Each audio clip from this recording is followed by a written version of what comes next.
Alright, so you guys asked for it. I'm gonna try to explain this to the best of my ability, because English is not my first language. I'm in A right now. A standard, tuned to like 432 hertz. And this is what you're gonna do, right? So I have the fucking A string just loose right now, and I'm playing this octave note on the 7th fret of the D string, and you get the octave of that note on the 10th fret of the D string here.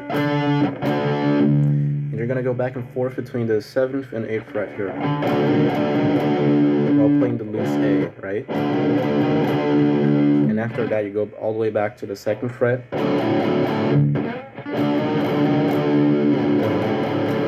And you finish that off with a power chord on the 3rd fret. It's kind of out of tune. Alright, I fixed it, okay?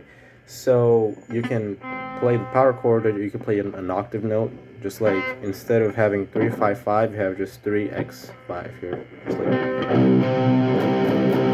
and I think it sounds a bit better.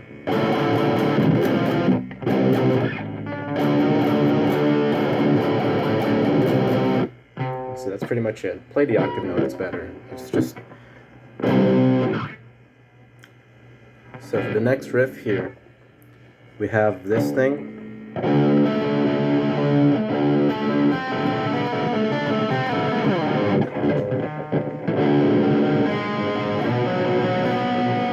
So what I'm doing here is I have a bit of a power chord shape on the D string here, right? Starting from the D string. I have like 0 on the A, 7, 9, 8, right? Yeah, 7, 9, 8. And you're just gonna like kind of arpeggiate it here. And what I'm doing here is like this final note here, the note on the bottom, the highest one. I'm like switching between different frets, so 7, 9, 8, and then I take my finger off here and bar the 9th fret on the B string, right? And with the pinky, I get this 10th fret here. You're just kind of going to switch between these notes, right? So listen to this and try to figure it out. Right? And then you're not going to do palm muted. I'm palm muting it for clarity's sake, but you actually just let it ring out. Sorry. So I hope that made sense, right? And you go back to the 1st fret and you're playing like this fucking power chord again. This is how a power chord looks when you start it from the D string. You have to get your pinky here on the next fret here. So I have 1, 3, 4, and I'm pretty sure you still let the A ring out on this part, so that you get this tritone, right? Right? That's why it sounds evil like that. Of course, you just arpeggiate it again, nothing serious. And then you go to the 4th fret with that same chord shape. And then before you arpeggiate the chord again, just play it in full like this, it sounds good.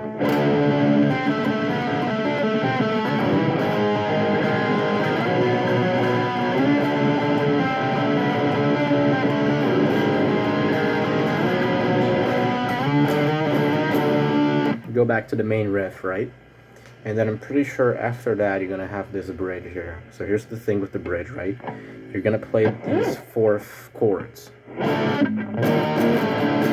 So what I'm doing here is I have the 4th on of this note here. Starts from the A string. You're gonna go 9, 9, 7, and then you add this little note here right after it, right? So it's like I have a power chord here on the D string again, just like before. But now I have like this added note up here. So you're gonna bar this whole thing and just put your fingers here, right? So that's what this is gonna look like. I'm on the 9th fret. 7, 7, 9, 10, right? And you're just gonna use this shape all over the riff. I'm gonna start on the 10th, move back to the 9th, and then you go to the 4th and then 5th, right? And you go back and forth between them as well. 10, 9, 4, 5, 4.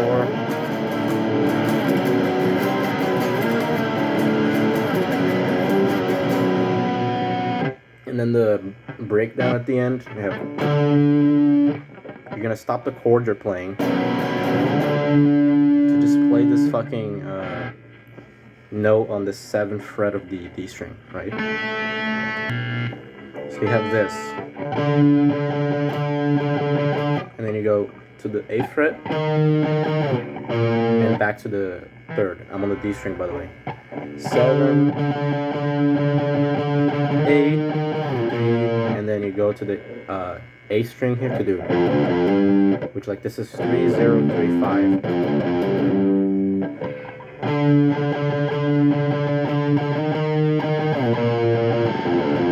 You can also bend this note.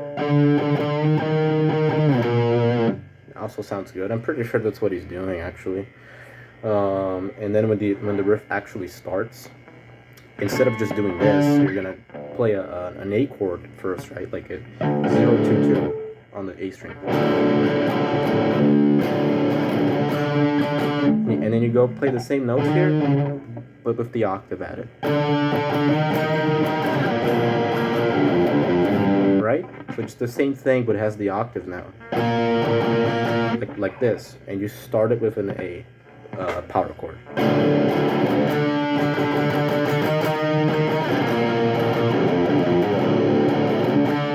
Right, and the variation of the riff, you're gonna wait a little bit before going into the next note, and you kind of vibrate it, right?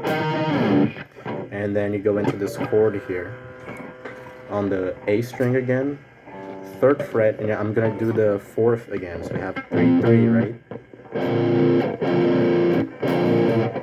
Actually, no, you don't play it full on. You like pluck the notes. And then the 5th one, on the 5th fret, you play it in full. So you get 5, 5. A string 5, D string 5. And it sounds nasty, right? And you can add the octave of it too, right here on the 7th fret of the G string. It's kind of out of tune though. Okay, so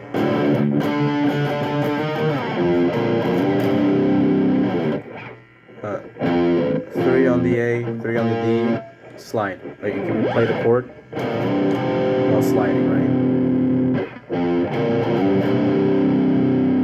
It's like how you play power chords on the drop D, right?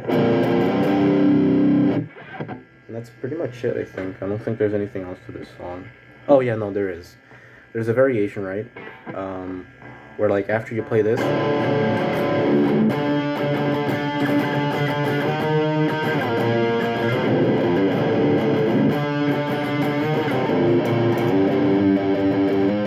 right, yeah, you have the note here.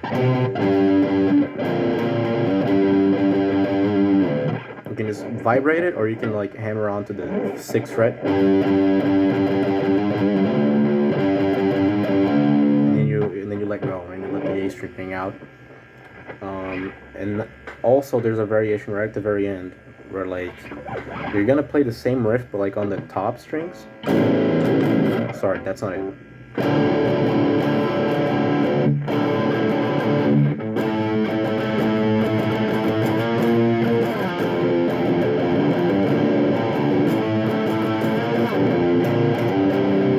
So you're just gonna play like these notes here, but on the top string, right?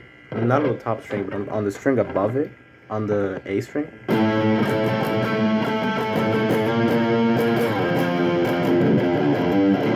But the rest of the riff is normal.